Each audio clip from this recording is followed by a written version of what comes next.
Gooner,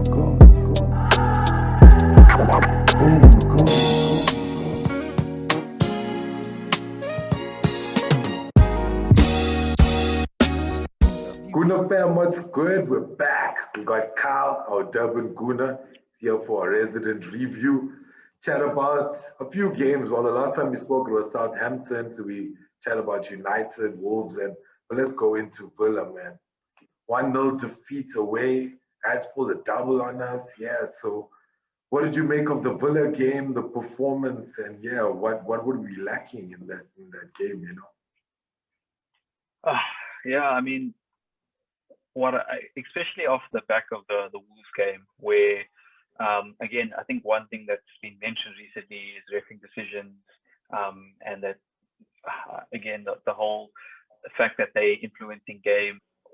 Speaking about the Wolves game, we had for us, you can say it's injustice, but again, too, you go out, you have that. You see a lot of the players putting posts up about that it's not a red card and everything else about it. But you think you'd be fired up for the game coming on Saturday. You're playing off early. The great thing is the first, you make a statement for the weekend. And the fact that you go conceding, I think it's 75 seconds into the game from a silly error. I mean, does it show that the players are fired up? Because if you are fired up and you really thought that was an injustice and you want to actually stick up for David Luiz, because the crazy thing about that leading up to the game, which I thought was also a bit insane, was the overturning of red cards. Like they overturned that Bednarak one, they didn't overturn Luiz. So again, I thought it would have been something to bring the players together. And again, like I said, 75 seconds into it, you go and give up something like that, which I thought was just crazy. And again, it's what's frustrating about it, if you watch the whole build up to it, it's like just a calamity of a few errors. So Gabriel does his best, he plays it into Cedric, and from there it's just a combination of just errors and errors and errors. For me, if you look at it, Cedric tries to play a back pass, he makes a mistake. Next on there, I mean, again, I think with it being early in the game, Gabriel's not thinking about, hey, this guy's through, let me bring him down. He's kind of lets him go through. And from that, again, I look at Rob Holding with no one else in the box. He's looking around, not even tied to the only man in the box. Gives him space to get the shot away, and it's hard deflection. And I always look at that sometimes. I mean, you watch games and you always know when it's your day or not when you watch deflections. Because when it goes deflects right into the corner of the goal, you always like, okay, there's one these days where it's just not our day. Because you'll find a lot of the time when it deflects and it goes in the top corner or something like that, it always ends up being not your day from that perspective. And yeah, I mean, again too, like I say, you fire it up and it just deflates you as a fan. I mean, coming from there, you see that so early in the game. It's a bit annoying to kind of see all that. And yeah, I mean, even from the boys, I didn't really see much fight. And I think in the end, which left a lot of people frustrated, is the Partey getting injured. And the final sub that we make is Willian coming on for Partey. Personally, obviously, all the fans, again, they question that decision. Like, why is he the one to come on? Has he affected any game coming off the bench? No, he hasn't. So why is he the one to come off?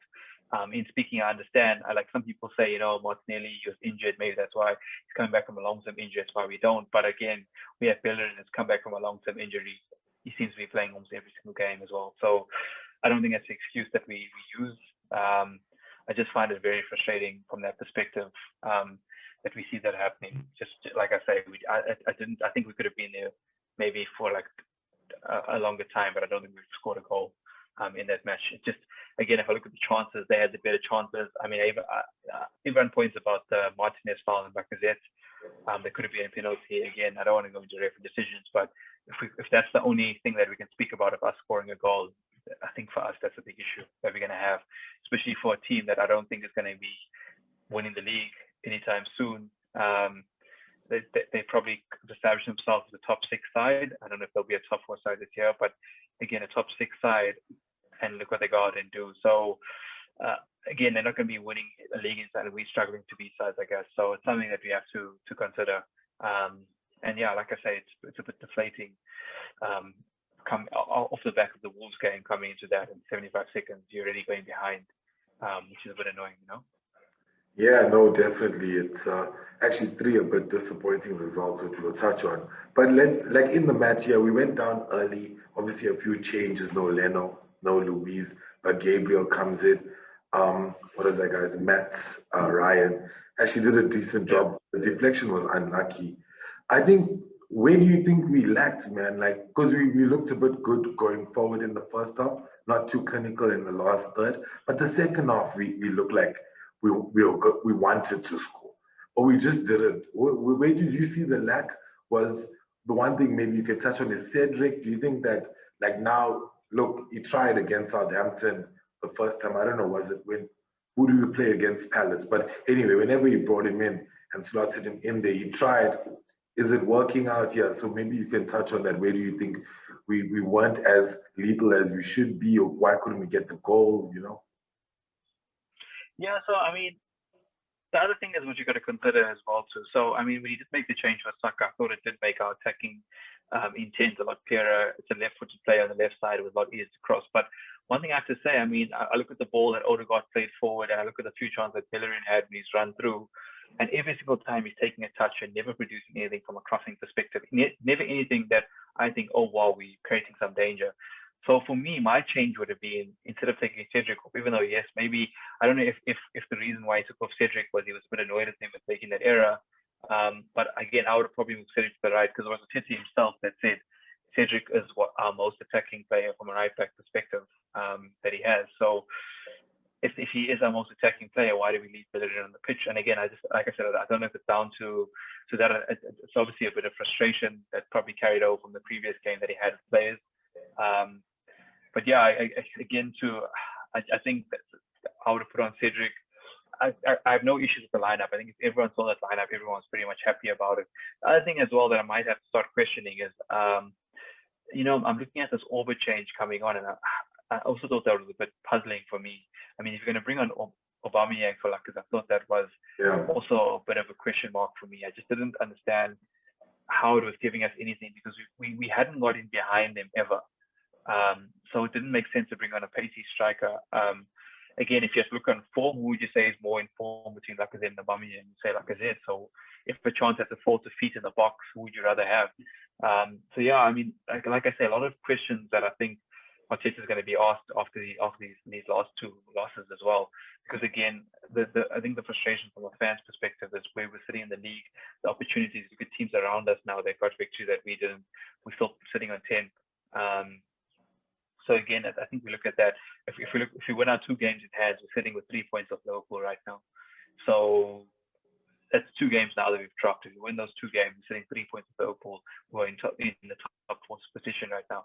And Liverpool, who we all know are basically the champions last year. So again, from that perspective, I think that's why a lot of fans are deflated. And I speak to a lot of guys, they're actually not even interested in watching even other games anymore. Like they've lost the passion, the love, just from watching from that performance. I mean, if you want to see fight from it, again, I don't see it from the boys. I mean, you can't tell me that a team with all those stars are sitting 10th, and it just doesn't make sense. I think we're better than the position that we're currently in. So again, if the manager has to get changed right now, I think that's something that I guess some people might not question at this point in time. Is all I'm going to say. Damn, man. Yeah, these results have been quite disappointing. And going back to them, we'll start off with United, man. Like that's where I suppose our winning run ended, kind of. United draw Wolves. Yeah, you spoke about it earlier. Was Wolves? Disappointing. Two red cards, go down 2-1. But maybe you can chat a bit about those games and the performance. And obviously, you said building up to Villa, but yeah, like obviously those 3 games we needed 9 points and we got 1 point off it. So it just puts us in a difficult position. But yeah, maybe just like share your views on the United, a bit on the Wolves, and then we'll just wrap it up there on those past games. Yeah, man. So I mean, if I look at United game, right? Again, I think, and this is something as fans that we need to not get carried away with. I think when we look at our games that we had, we talk about, we haven't conceded goals. The only goal we conceded in that run was against Chelsea. But again, if I look at the games that we played, if Palace had been, let's just say, if Palace had potentially Mohamed Salah instead of the players that they did to finish the chance that they had, we wouldn't be speaking about clean sheets. We would have probably lost that game. And I look at United as a clean example. If Cavani had been clinical on the day, we honestly think he had those 2 chances. I think if he took any of them, which I think on another day he probably does, we're not speaking about that in the same vein. And I think like people look at it like, oh yeah, we're getting these clean sheets, because it was essentially, I think it was around 10 games or something where we had conceded 1 goal, and that was the one against Chelsea, and even that we maybe shouldn't have conceded. But again, and we forget the fact that Leno saved the penalty in that game as well. But I mean, like now we're looking at this United game. I think that chances to kind of put it for a yes. I think we did have chances, but again, if I'm looking at which ones I thought were better chances, we might have created more opportunities, but I think they had the better of the opportunities to kind of win the game. But at the end, we walk away and we're speaking about, oh my goodness, we kept a clean sheet. We're against a big team. It's what we keep doing. You know what I mean? So they're thinking, our defense is looking right, but at the same time, we're still giving up chances. And I think I can understand giving up chances with half chances, but I look at the Cavani one. He basically missed a tap in past Leno. I look at the one, the cross as well. It's as well. So it's the same thing. Maybe there was a little bit of confusion with Rashford and him going for the ball at the same time. I think it was Rashford that went for the ball at the same time. But again, we speak about that, and I think these last 2 games have shown us the vulnerabilities that have existed. Except in these games, the players have taken the chances that they've had. I mean, if Watkins takes that chance to flex him, right? We're not speaking about the Villa game in the same light. We're like, oh, we have another clean sheet. But again, and then people will probably put the game as Wolves maybe just a once-off, like an anomaly. But again, for me, we're giving up too much good chances when we're not creating any good chances. It's one thing to control, but it speaks about us controlling the game. But the frustrating thing about it is, are we really controlling the game when I don't think any of the chances that we have, I look at them and think, flip, we should have scored that goal and taken it. Yeah. Do you know what I mean? The only one that I can look back is if I look at Wolves, I think we speak about, when we reflect on Wolves, we speak about, oh, we lost the game, bad racing. But for me, when I look at Wolves, the game should have ended in the first half. If we were 3-0 up in the first half, or 3-1, if this is how we gave them the Durban Gooner red card, regardless of the fact, I think we had enough numbers to sit back and shut up shop to kind of still win that 3-2, 3-1 at the end of the game.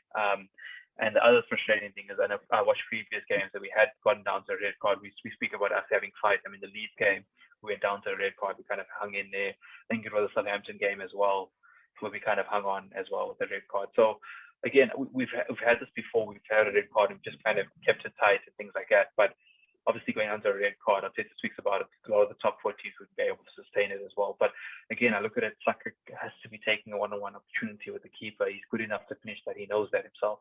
That's the chance that he had against Wolves. But there's other opportunities that he had that I think he should have put away. That would have killed the game off. And we're not even speaking about reffing decisions. But in saying that, yes, this whole VAR thing, I listened to Dermot Gallagher, and he spoke about the decision the next day after the David Luiz decision, and it kind of confuses me, because what he said was they went upstairs to the refs to review it. The refs upstairs said they could not see any inconclusive thing to show that he had not, basically to see that he had not touched the player. So what they said is, on reviewing it, they could not see that David Luiz had not touched the player. So there wasn't a clear gap to say that, oh no, he didn't. There was daylight to say, no, maybe he didn't. They couldn't say. But because of that, it went, so they couldn't say that he had not touched the player. And then it went down to the on-field ref and said, no, sorry, what your decision is the thing. And what he said was day follows night. So because it's last line, because we can't find any evidence against it, we go with the on-field referee, and the on-field referee already gave it. So that's what he said. So again, I read all that, and the other frustrating thing is, if you read the ruling, and this is where maybe the rules need to be changed. So the rules state that if he's the last man, if David Luiz had slid to make an attempt on the ball, it would have been a yellow card only. And I think that, for me, is a weird thing. So it would have been a penalty, but it would have been a yellow card only. But because he doesn't attempt to play the ball and he gives it away, it's a denial of a clear goal scoring opportunity, and it's a red card. So again, I look at that as a ruling. My other thing was, like, he should have just broke his leg if he was getting a red card. You know what I mean? Just, yeah. Again, too, like, one of the other sides that you have to remember is that if he slid and he made a dangerous challenge, it could have been a red card due to clear, what they call it, a dangerous, clear intent to foul, something of that sort, where you're going with literally from the back, trying to slide it off, it's a red card. But what I'm trying to say is if he slid and tried to at least make an attempt on the ball, I a get what penalty but no red card. So And that's even the thing as they well. said like an accidental. There's another thing where it's an accidental like foul. Like if, for example, like what happened, like if he is running and he clips your leg, it's like an accidental foul. Like it's not deliberate. It's just close contact in the box. You award a penalty. It's also a yellow card. It's not a straight red. Like the Yeah, guy. but again, so like you said, in terms of the rules, it's a denial of a clear goal scoring opportunity, whether it was accidental or not. You can But my thing, if you watch foul the that guy. dude, if you watch that dude when he falls, I think that gives it away quite a lot. Because like if you look at David Luiz, like the contact he like, then the way he does, like, so it's actually getting a bit frustrating because it's like guys know that if they just around David Luiz and do something. Remember that Salah penalty incident with that small shirt pull, like the tiniest shirt pull, and he gets. But we've had They gave the exact same one against City on the weekend as well. Same thing, Salah pulling his jersey. If you look at that, it's identical. And as well too, I mean, what's crazy about it is the overturning of things as well. Because I saw like that Sochek one was overturned, the Benarek one was overturned, which is almost identical. Like for me, the Benarek one was worse. There was more contact in that than the Luiz one, but that one was overturned. So again, I don't know if it's an agenda or what it is. I don't want to get into it because what I'm trying to say is like from our perspective, again, I spoke to a few guys. You need to, and I hope Arteta is like telling the guys as well, because you need to stop giving the refs the opportunities to make those calls. Take it out of their hands. Win the game before it even gets to that. So you're not even considered, because if it goes down to 10 men, cool, shut up shop, take up everyone, put 10 men behind the ball and cool, you can break us down. But see, we're not even doing that. I think that's where the issue lies. So again, that's for me. If I was coach, what I would be saying to the players, because I've been in situations, I've been in teams where you go away to ground, you go away to places, and we're already saying we're not going to get a decision from them. Let's not even play for that. Let's win the game to a point where it can't be argued. And let's not give them a decision to make, because if you do that, you know that they're gonna make the wrong decision or they're gonna make a biased decision. It happened with cricket, and also all the sports that I played growing up. It turns the pressure over you. Those guys will start making silly errors, silly mistakes. You know what I mean? I think the old regime used to do that well, man. Because look, the other thing is that we must know, and you and I will probably know, and older Arsenal, this is not the first time. It's not the first season. You know what I mean? Yeah. We've been getting robbed since like 49ers. You know what I mean? And even before that, since I suppose Wenger entered this league, decisions have not been the greatest, whether it's costing titles, whether it's costing trophies, whatever.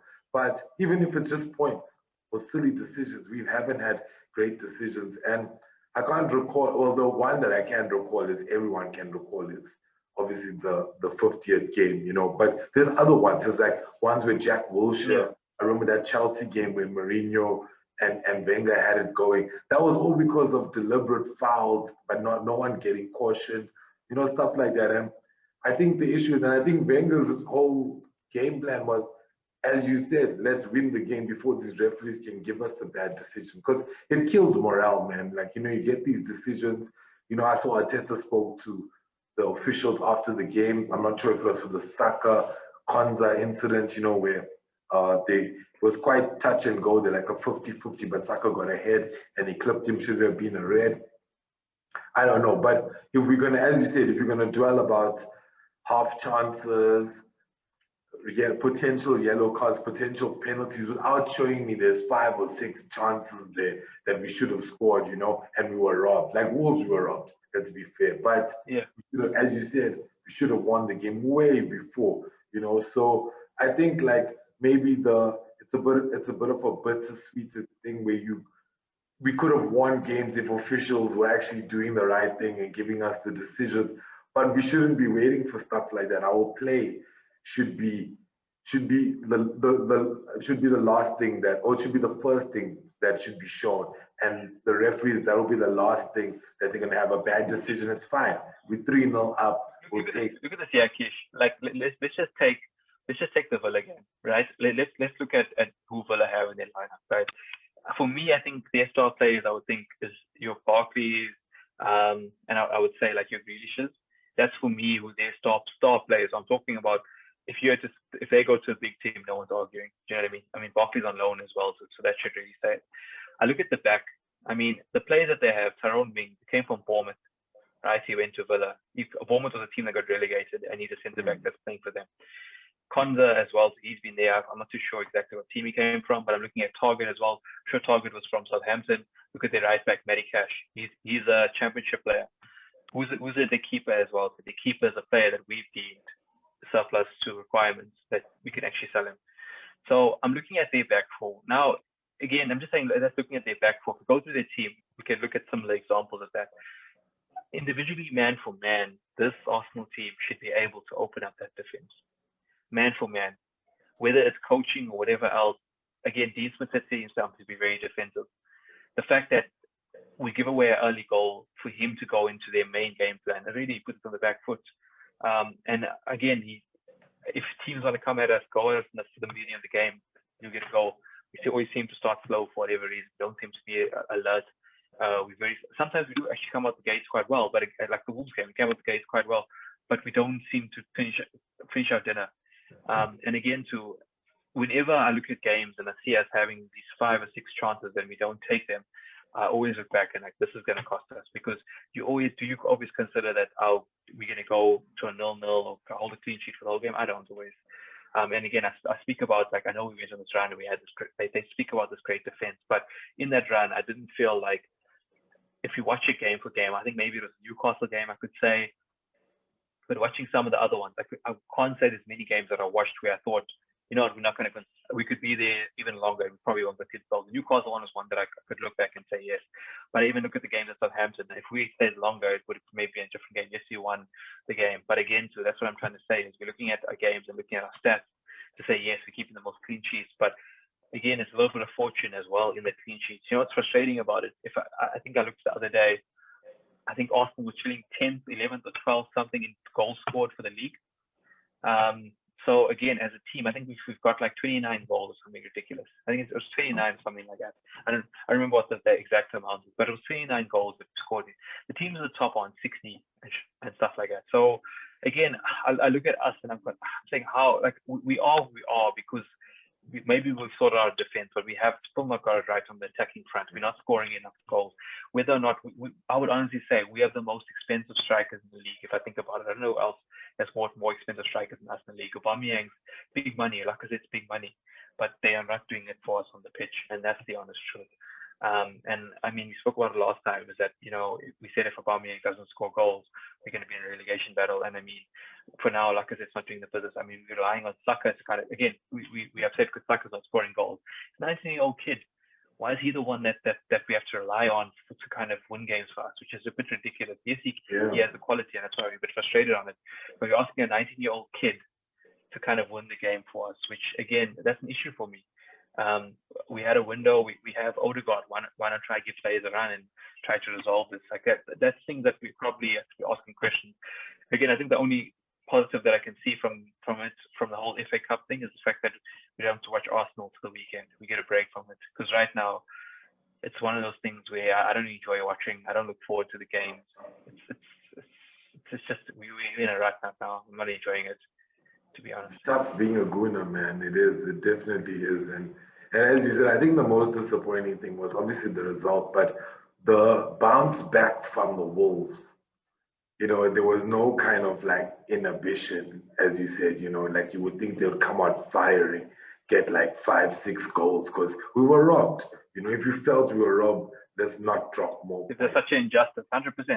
Yeah, you know. And okay, well, my positive from Aston Villa, well, I'm sorry your positive was a bit dull there, but was Odegaard, man. He came on there, you know, as much as the changes weren't the best, but yeah, what did you make of his play? At least you got to see him maybe hit the ground running. He created a few chances, got a bit too jocks in a few chances, but yeah, what did you make of him?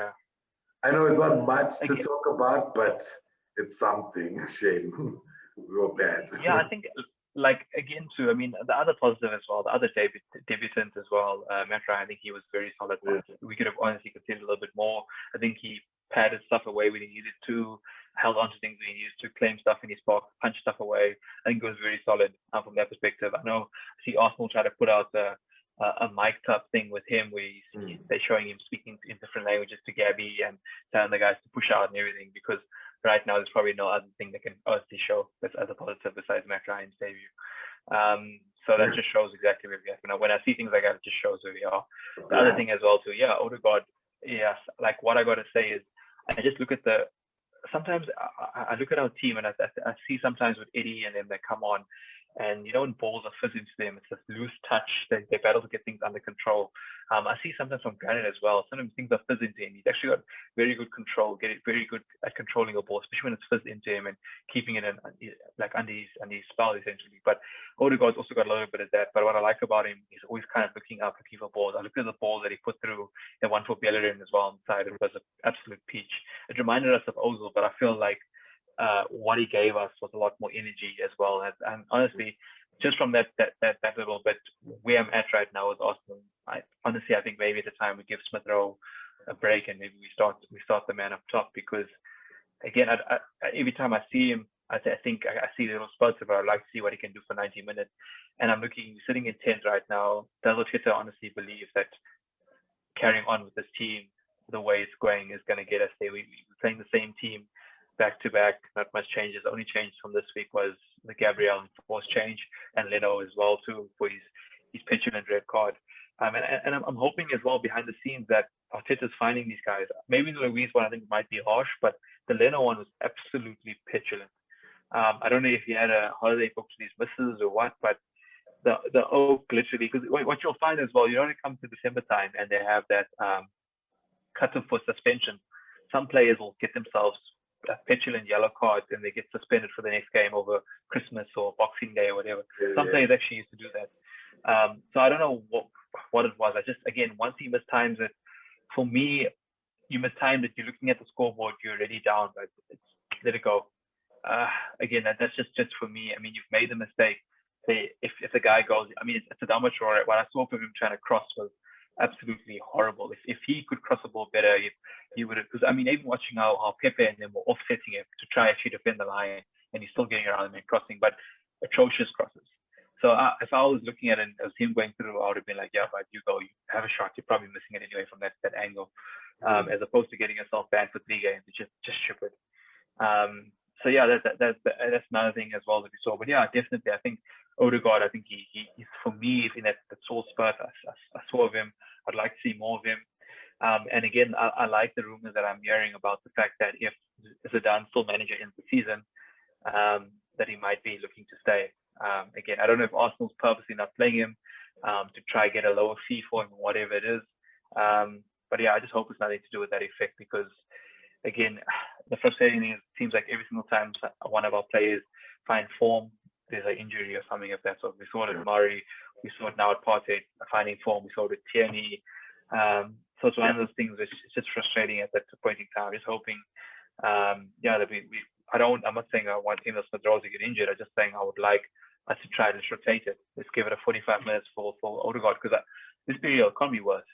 It can't be worse than what we're seeing right now. Smith-Rowe, I feel he's been a little bit off the ball. He's good. Yeah. He makes good movement, but I just think he's a bit leggy. Like, concentration levels drop a bit. Some of the passes a bit short, not going through, rather just making his movements. Whereas Odegaard just picks his head up, finds his spots, puts the ball through, and hope guys are making the runs around. It will be nice to see. I think a lot of these injuries are also because of overuse. The person that I don't understand is not getting injured from overuse is Xhaka. So I don't know, like that dude's like playing week in, week out, no injuries, unless he's not doing much or everybody else is doing a lot more. But yeah, you're right, Partey, a lot of these guys, and it's like recurring stuff, like even Aubameyang, you're hitting form, then I don't know, like obviously had his mom thing and stuff. So it's kind of these issues. I think Gabriel, our defender, for me, obviously Martinelli, it's just, I wouldn't rush him anyway, even though we need him. We desperately need him. But I think Gabriel, the COVID, I think he's not recovered 100, maybe fitness, maybe also concentration levels. I don't know. We'll just have to see in terms of. But also in saying that, Kish, it's like a match fitness thing, man. So I think from his perspective, it's just that sharpness. You know what I mean? Just to kind of read, and it takes time to settle in to know who you're playing with, and you'll see that link up will come. So again, I don't put like one thing we got to remember. I mean, and that's the thing with Premier League. You have to be switched on from second one. Every single game, 100%. And it's sad. It's sad because you wouldn't want to blame it on him or Cedric because they're trying, in that role. Yeah. But somebody had to take the blame. And if it was Luis, he might have taken out what is that guy Traore before even me. He sort of spotted the run and be like, "Look, I'm probably getting a red card, so I'll see you in the change room." Maybe, but the thing is, Kish, like in saying that with Luis, you got to ask yourself if Luis was the one defending Ollie Watkins for the goal, we'd be giving him such flack. And that's the honest truth. He was the one that instead of holding doesn't really get that. He'll get it, but he won't get it as much. For me, it went through his legs. Extreme level. Went through his legs through a deflection, and I'm like, he's so close to you. I'm sure he could have taken a step or two forward. I thought Matt Ryan tried to do well to get to it afterwards because he kind of committed to go, I think it was left. And then at the end, he's like stretched to try to go right or whatever it was. So I'm looking for. No, Ryan dived, like he saw the ball going where it was going, he dived and then took a deflection and he was already on the ground. He was trying to go for it. But my other thing is, I mean, like I say, as a holding, as experienced like that we saying he is, because he has got a lot of games for us now. He has to be aware of who's in the box at that point in time, and he has to get tighter.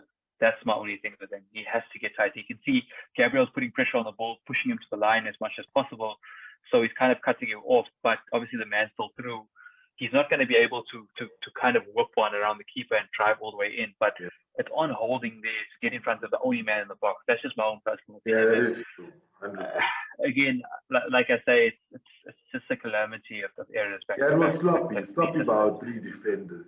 It was really, no alertness, no looking around, especially because you're a defender. If it's a striker, you can understand he's not meant to mark, but your defenders, that's what you do, But as that being said, next game up is big one. Well, all games now, big ones, must win. You know what I mean? Every game, we need 3 points. So I'll just put that on the top of the screen for every video. But we got Leeds. Top one, you did mention it earlier. No, I think it was a 0-0 draw. We had a 1-1. The Pepe game. Pepe red card. Yeah, with the red card. Yeah, Pepe, well, not silly. Well, we don't know. We won't talk about red cards right now. But yeah, Leeds, they're firing. They're on fire. I saw that little trick that guy did to get the penalty last night. So I think they did get a penalty. Well, he bobbed this guy with sweet one as well. He was like facing backwards, hit it with his back heel, try to run around. Then the guy pulled him down. But I think it was Cahill. But anyway, so look, you know how they play, we know what they're capable of. It's all about us. So what do we need to do to get a result? Because if we don't do anything, they're getting 3 points. That they're capable of it, they've shown it, never fight. Actually, they're quite an exciting team to watch. As much as this is our Arsenal channel, I have to give Leeds props, coming up, they're quite exciting, but it's going to be tough. I think we're playing them at home, which I don't know who it was. I think it was Nobile that was saying it doesn't really matter. He says like home or away, it's just the change rooms that are different now. There's no fans, there's no anything. So, what are you making? What do we need to get a result? And what do you think the game will be like? So firstly, before you say home and away, it might be just a change room now because essentially don't change much. The pitch might change essentially, but there's no fans in stadiums. But for whatever reason, Arsenal just don't seem to be winning at home. We probably have one of the worst home records. I think us United, few of the big boys like us have horrible home record recently. Liverpool as well, shockingly enough, have not got the greatest record, especially against the bottom teams at home, which is weird. But yeah, in saying that, again, I don't know what it is, but if we start this game slow, we will not see it out. Again, Bielsa is a high energy manager. He gets his players fired up from the beginning. And again, if we're going to be starting like how we started against Aston Villa, we're going to have some issues. They're a high pressing team. I think that's one thing that you find we always have issues with, because for whatever reason, we don't seem to have a plan when playing out the back. It doesn't seem like we're trying to free him up to knock it over the top to Pepe or whatever else. It just seems like we get to a stage where we just take it long. And that normally these teams set up with big boys in the back. They normally keep their defenders, their midfielders quite close, and they retain the ball and build up from there. So again, from us, I think if we want to get a result against them, one, we're going to have to be on it from the get-go. We need to be able to move that ball quickly, especially from the back, because they will be on it from the beginning. High pressure, that's for sure. I do think one thing where I've watched a lot of leagues, and I think where they fall short is they can't sustain that high tempo game for long.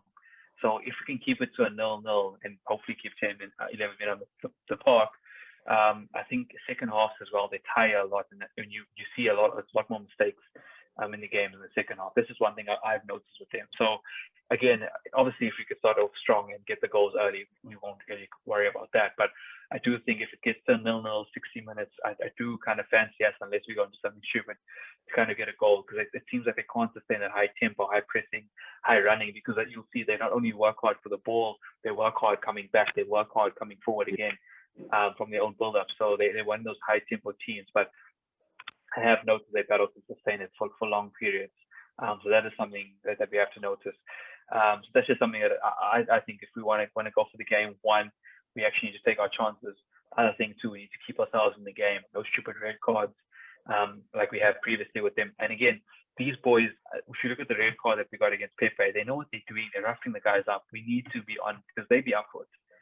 He also wants the boys to be tough as nails and hard and into challenges, feisty, and sticking it to you. I just hope our players, although we're up for it, let's make sure that we don't go over the line and again give the refs a decision to make. Like, you know what I mean? Put it down to chance as opposed to us going and winning the game. Maybe we're not speaking about referee decisions. We go out there and play well, and maybe that's why it might not be a game for an Odegaard to start. But again, I really want to see the boy go. Again, I think we're probably going to go over the same lineup with Laka, because Pepe as well. So as much as he didn't do anything, I think he was one of our shining lights. He might have been a bit tricky in certain situations, but I think as well, so I see him starting. We'll see Saka starting. Again, I think everything rests on Tierney being fit as well, because we get that little bit of extra boost from that left side. I really think it can cause them problems. Do you think Tierney will be fit? I saw a thing saying there's a boost, so I think he could be back. I don't know whether he can run a full 90 straight off that, but the fact that I see Mario on the bench now, he's got a week now, maybe gives me a little bit. Maybe that's, I don't know, does he throw Pablo Mari back into it, because I feel he was amazing. He was literally one of the stalwarts in that run that we had. So again, I think having someone like him, experienced, what I love about him as well, he's very composed. He wins everything in the air. Patrick Bamford as well, we know, is a good header of the ball. So again, Gabriel as well, what I find with him, he's very feisty. He wants to win everything. And I remember watching Koscielny. Koscielny was the same. He gave away a lot of penalties because of that. Trying to win the ball where you don't need to win it, push him back, let him lay the ball off, especially in areas you don't need to commit the foul. So I can see he's like that. Again, he's a young boy. And again, what I was saying a bit earlier was that, I mean, the man's won back-to-back Player of the Month for us as well. So let's not forget that. I think he has a lot more in the bank than some other players that we do have. So again, a young kid, let's not be too harsh on him. I just want, obviously, I want all of our players to shine. And I do hope he comes back to full match fitness and he can show what he was doing before. Yeah, definitely. I think the COVID match fitness kind of thing just dampened his run. It was phenomenal. There's no way. But it's a shining light for Mari, because if he didn't get all of those issues, Louise, we wouldn't have seen how good Mari is. But look, the concerning thing is, last few before we go, look, maybe no party. You did say Odegaard maybe might not start it, but what do you think is, if Tierney is out, do we go with Cedric? Do you feel that should be the replacement? What do you think there? And Partey, if he's not available, who do you fill in the midfield? You know, so what are your thoughts there? Everybody else you kind of mentioned, Aubameyang, Pepe, Lacazette, Saka, well, not Aubameyang, but yeah, in terms of that, and that's pretty static-ish, we kind of know, but these two areas, kind of our big areas. Our left, we were getting fed well down the left side, and now it's starving a bit. And Party in the center of the midfield hasn't shown to be our strength, but it's working. It's getting better. Shaka and him look a bit more solid, you would say. We're not great, but we're getting there. But yeah, what's your take, and who would you put in those positions? So again, the fact that we've loaned out Ainsley Maitland-Niles, which is a ridiculous decision without any cover, we don't have anyone else. I mean, if we put Saka in there, I just feel it takes away a lot from what he gives us going forward. Maybe that's a change that we look to make towards the end of the game, where we maybe take off. I mean, I don't even understand. I mean, if it's a 0-0, why do we not try to take off a left back and then leave it like that? Play with 3 at the back and we try to push numbers in the middle of the park. Again, that gives us more numbers in midfield. Again, I'm not here trying to be a manager. I just really didn't agree with the decision. But I mean, we did look a lot better with Saka on that left-hand side. The other thing is, I mean, because right now we don't have any other choice to make with regards to left back. I think if he doesn't, it's probably going to stay pretty much the same. The other thing is, from a Partey perspective, potentially, I mean, see, if I'm looking at the team that we're going up against, because they're high energy, I'd like to meet fire with fire, and I'd probably play Elneny on that perspective. Main reason why is we just need someone to kind of keep up with the running of the players. And I would love to see a Ceballos, but the problem that I have with that is I just don't feel he has that running power, especially now. I haven't seen much of him. He's also coming back from an injury to kind of sustain that as well. So I would like Elneny in that position. And I mean, should we get to 60, 70 minutes and it's still 0-0, that's when a Ceballos can come on and give us 20 minutes or 30 minutes in the tank. So that's just my own personal opinion. A deeper line player that can maybe start changing the way we build up from the back. So yeah, I just think Elneny, probably just because of the work rate that he kind of gives us, and we're probably going to need that legs, especially from the beginning, from the get-go, to kind of keep up with that. Again, Ceballos, I just don't know how fit he is. So for him to last, Partey obviously his first prize, we know that he'll be good in that scenario. He gives us everything we need from every perspective. Someone physical, someone that works hard, a passer, progressor, everything that essentially we spoke about Elneny and Ceballos are in one player essentially. So yeah, it's that I would go. I would go with Elneny, and I mean, if things don't work out from a left back perspective, we just keep it as it is. But obviously, Tierney's first prize as always. Yeah, man, it's going to be tough. We'll have to see. I think those two roles will be pivotal to our game. If not, we have to rely on the right, which is Bellerin, and our forward. So yeah, we'll just have to see. But Carl, thanks, man. I think we caught up here with all the games. Last 3 games, not the best result, Going to Leeds, try to get a result. I think 3 points now is needed more than ever. We're sitting in a position we're not supposed to be sitting. Yeah, that's the other thing I wanted to say now. Last question, sorry. So in the position we are, we have Leeds ahead of us, so many people with games in hand. I don't know how we have power with the amount of games, but anyway, there. So mathematically, it does not look great for us if everybody comes power with games. We're probably going to sit about 11. I would say, if everybody's games are played and they win everything. What do we need from here? Is this like must win everything, or how does it work? Get the results for the big teams here. What do you make of it now to get something out of the season going into like the last 3 months? So, I mean, again, I think I spoke about it earlier when I was on the pod earlier in the year. Or should I say last year, because it's just the beginning here now.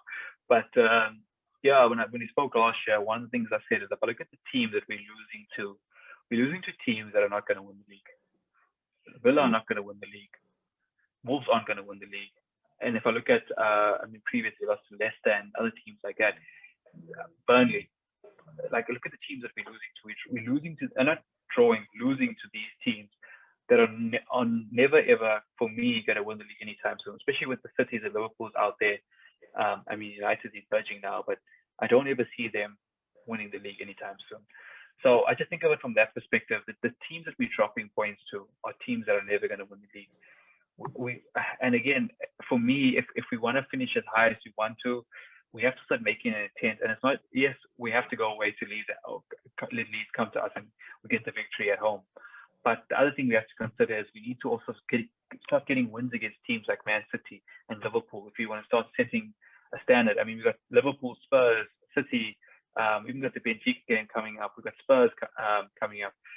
If we want to start setting intent, those are the games where we need, because that'll give us such confidence to know that we're going out beating the champions, potentially beating the team that's top of the log in City, because they look like they are all gears right now, and there's no stopping them, to be honest. I mean, getting a victory against a team like that again can give us that momentum. So those are the games that I think we need to. I mean, even walking around the draw, because for the last few seasons we're getting whooped by Liverpool and City, by Spurs. I mean, we're catching hidings from them as well too, which is ridiculous. The other thing was what's frustrating is the commentators keep announcing this after every game. Arsenal are getting doubled by teams like Aston Villa, getting doubled by teams like Wolves. Again, we've really lost to Leicester. I think a lot. Was it last year? It was. I can't remember if it was last year, but it was like our first time getting doubled by Leicester, whatever else, since whenever. Mm. Now again, Leicester's coming, and we have to go away to Leicester. Are we going to go there and get doubled again? And we're saying the wrong records. It just shows how horrible this year has been. Such records that have stood for ages. I mean, getting double by Aston Villa, guys. Come on, that's just not good enough. And again, I look at the players that we have. We are better in the position that we are in. We have better players in the position that we're in. We are just not getting the results, and that's down to the manager, down to the players. Again, we can say it's down to the referees as well. But again, I believe if we get the first right, we're not even speaking about the third thing. Yeah. Don't worry about stuff you can't control, to be fair, rather just focus on the main things. But you're right, and now that I think about the next 10 games, I saw a list. I think out of that, this season we beat West Ham, and we were lucky there when we beat West Ham, and we drew with Leeds. I think we lost the rest, and Burnley's in there, Leicester, City, I think Wolves, Tottenham, all of I think we're up to Everton. 10. Is it 10 or 11? I don't know what number it was after the thing. I think we're up to 11 losses for this team. I don't know if it's 10 or 11. 11 losses we've really got. And like I say, it's Burnley's. It's not teams that you think are going to be. I mean, look at that. The Wolves team was in a horrible form. I honestly thought if we carried on playing the way we were, we could have honestly scored 7, 8, 9 against that team. They were horrible. Horrible. But we gave them the intent to go forward once we conceded that red card. We gave them that intent when we started making mistakes towards the end of the half. And again, once they had that, they grabbed hold of it and they started throwing themselves back into the game. And we gave them that. We left that door open for them to come and do that. So again, that's the frustrating thing about it. It's also the manner that we lose in these games. Like, I get it. We're not going to play perfect every single game. We're going to go away to some teams. We could go to a Burnley and play horrible, but we didn't. What happens? It's our own goal from a set piece in like the last few minutes of the game. We look at the Wolves game, stupid errors. Towards the end of a half, we're going to give away our red card. We open up. Why are we in position to do that? I look at games at Aston Villa, 75 seconds, we're conceding a goal. And that's the frustrating thing. The manner that we're using these games. We're putting ourselves in these situations. Yeah. It's not the other team. And I saw a statement from Bellerin after the Wolves game. He says we're losing against ourselves. That's the thing. We're not even, again, it's not that teams don't have to come to us and play well anymore. Look at the Wolves game. The Wolves play well. No, they didn't. We got a red card. They scored a penalty. They know we have won the goal in us, and they capitalize that, And I think that's saying that I think that's what hurts as fans. The fact that I can understand. We go out against Spurs, we fight and we give it all, and they get a last minute Kane winner or whatever else it is. Yeah. But, I mean, at least I saw a fight from my guys. I saw what I wanted to see, but not just.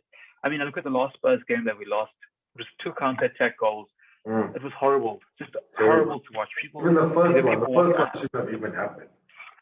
Horrible. And that's what I'm trying to say is, I mean, look at the goals that we concede. Like I say, look at the Ollie Watkins goal, our own errors. Look at the Wolves goals, a penalty, a shot from outside of the box. Oh, it's a wonder goal. I get that, but I'm just saying, look at the games that we are losing and how we're losing them. And I think it's the manner that frustrates the fans the most. And the frustrating thing is that it's okay if it's a once-off, but it's a recurring theme. We're constantly speaking about this. People giving away red cards, people giving away penalties when you're not supposed to.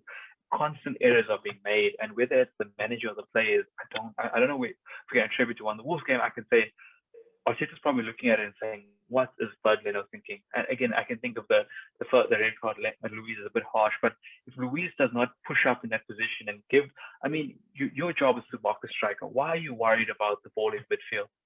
Especially end of the half, guys going through. Be on the man. Let them win the ball in midfield. Do you know what I mean? End of the half. That's just Yeah, like schoolboy. even to allow that ball to go through, we were already. He was in the wrong position. Yeah, You see, you know what I mean. he was tight to jump in that position. Any I don't know player, if any team, you get that they look for that space. That's what you want, and you know, it the just last, like I think, it's his man on his side. Whether holding should have come across or whatever, I don't know. But I'm saying in that position, just sit deep. The guy's not going to outrun you. That Jose is he's more of a physical striker to hold up play. Sit deep. You're at the end of the game. Let's just end of the half. Let's just be solid. Walk away half 1-0 halftime. It's a different game. And I think, like I said, that's frustrating for me as a fan. The fact that how we're losing these games, it's annoying, man. It's the same errors. We seem like we're talking about the same talking points. And again, that's why I don't want to speak about referees. December over again, December was the same issues, but there we had William to blame, you know what I mean? Like, yeah, consistently, like, it's the same things. We haven't been fortunate, we're not converting opportunities, and that's what I see here as well, silly mistakes. Because the problem is in the Premier League is like one mistake. Like, look at Liverpool against City. They made 3, they got pumped 4-1. And 3 out of those goals with 3 mistakes.